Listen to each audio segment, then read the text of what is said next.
306 мыңнан аса халқы бар Еңбекші ауданы елбасының жолдауына қолдау көрсетіп, экономиканың алға ілгерілеуіне үлестерін қосуға әзір. Мәселен, жолдаудағы екінші міндет ресурстық әлеуетті одан әрі дамыту қолға алынды. Аудан аумағындағы Бадам су қоймасы арқылы халықты 1,5 мегаватты электр жарығымен қамтамасыз етпек.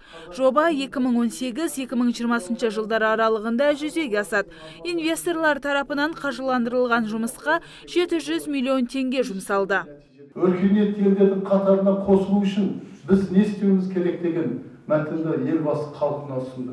Мұнда осы индустрияландыру аймақ қазіргі бірінші бағытта орындап отқан шикізат есесімен біз әлемге таныла алмаймыз. Қазір осы демографияның өсуінің арқасында халықты бірінші әлеуметтік жағдайын жақсарту, яғни халыққа жұмыс көзін беру, халықты жұмыспен қамтамасыз ету, тұрақты жұмыспен. Сол тұрақты жұмыспен қамтамасыз ету үшін Қазақстандағы индустриалдық аймақты құру.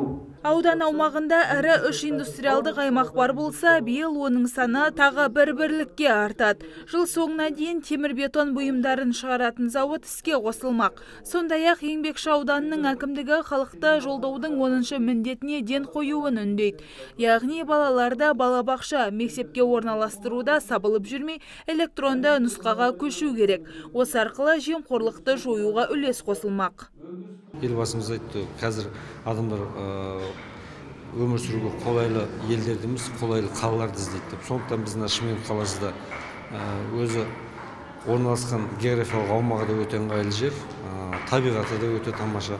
Біз соған қосымша мына ақыл технологиялар енгізетін болсақ, менің ойымша бұл осы еліміздегі Астана Алматы деңгейіндегі өзінің болашағы үлкен қала.